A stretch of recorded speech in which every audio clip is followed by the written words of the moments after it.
আসসালামু আলাইকুম। তো আজকে আপনাদেরকে দেখাবো এই ঘুঘুটা যে আমরা ধরলাম, কিভাবে ধরলাম এটা আপনাদেরকে দেখাবো। তো আমরা সকাল সকাল রাত করার জন্য উঠি। তো সবাই মিলে দৌড় পারি, দৌড় পাড়ার পর আমরা ভাবি যে একটা পাগার দেখি। পাগারে যে ভাবি যে আমরা সবাই মিলে মাছ ধরি, কিন্তু এত কুয়াশা পড়েছে যেখানে মাছ ধরা সম্ভব না। তারপর আমরা বাটাল নেই, যে বাটাল নিয়ে আমরা ডাগে মেলা দেই মাছ ধরার উদ্দেশ্য এবং ওই পাখিগুলা মারার উদ্দেশ্য বাটাল নিয়ে। তো এখানে দেখি অনেক মানুষ এসে সার দিয়ে, আর সারগুনা কিন্তু দেখার মতো একদম চিনির মতো হয়ে গেছে, যেটা দেখলে মানুষ ভাববে একদম চিনি। তো আমরা সবাই মিলে আবার মেলা দিলাম সামনে একটা, মানে সব পানি যখন শুকে যায়, যাওয়ার পর এই যে একটা গাতা থাকে, ওই গাতাটা পুকুরের মতো বানায় রাখছে, আর সবাই মিলে এটা পাহারা দেয়। কারণ এখানে মাছ অনেক থাকে, শিং মাগুর, যদি পাহারা না দেয় তাহলে সবাই মিলে মাছ মেরে শেষ দিবে। তারপর ওখানে আমরা পাখি পাই না, তারপর আমরা আসি রাস্তাতে একটা পাখি দেখি যেখানে সে মারার জন্য রেডি হয়ে যায়।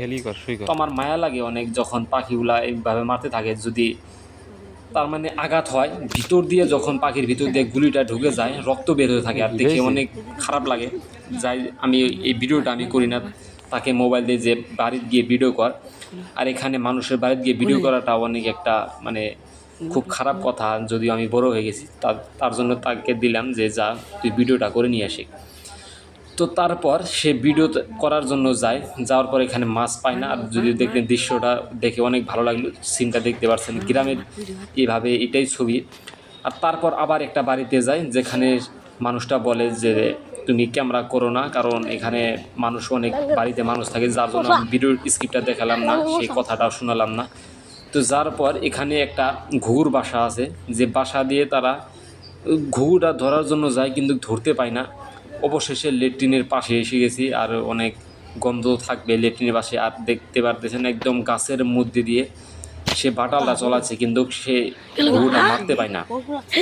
আর ছোট বাচ্চাদের অনেক সই বাটাল দিয়ে যখন তারা পাখিগুলা মারে দেখে আশ্চর্য লাগে যে কীভাবে মারে, কিন্তু সে পায় না। তারপর আরেকজন নেয় বাটালটা নিয়ে, সে অবশেষে ঘুঘুটা মেরে ফেলে।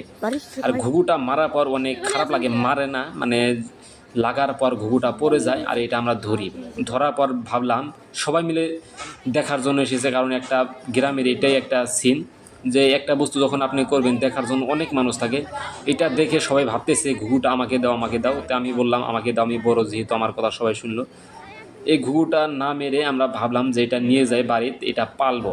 তো একটা খাঁচা আছে আমার কাছে, এটা পালার জন্য গিয়েছি, কিন্তু আমার বাড়িতে রাখবো না, কারণ আমার বাড়িতে রাখলে আব্বা গালি দেবে। আর এটা মাদ্রাসার ছাত্র দেখে বললো আমাকে দাও, আমি জব করে খেয়ে ফেলি, কিন্তু আমি তাদেরকে দেই না। তারপর যাই হোক একটা বাড়িতে আসার পর সেই ঘুঘুটা পালার জন্য নিয়ে আসে, কিন্তু আমার বাড়িতে খাঁচা নাই, খাঁচাটা অন্যজনের, ওই জন্য আমি ভাবলাম যে তাকে দেই। দেওয়ার পর ঘুঘুটা সর্বি গাছে উঠলো। তারা ভাবলো এই যে এটা এখানেই রাখবো কি খাঁচাতে রাখবো, তো আমি ভাবলাম এখানে রেখে কোনো দরকার নেই, এটা খাঁচাতে রাখা ভালো হবে।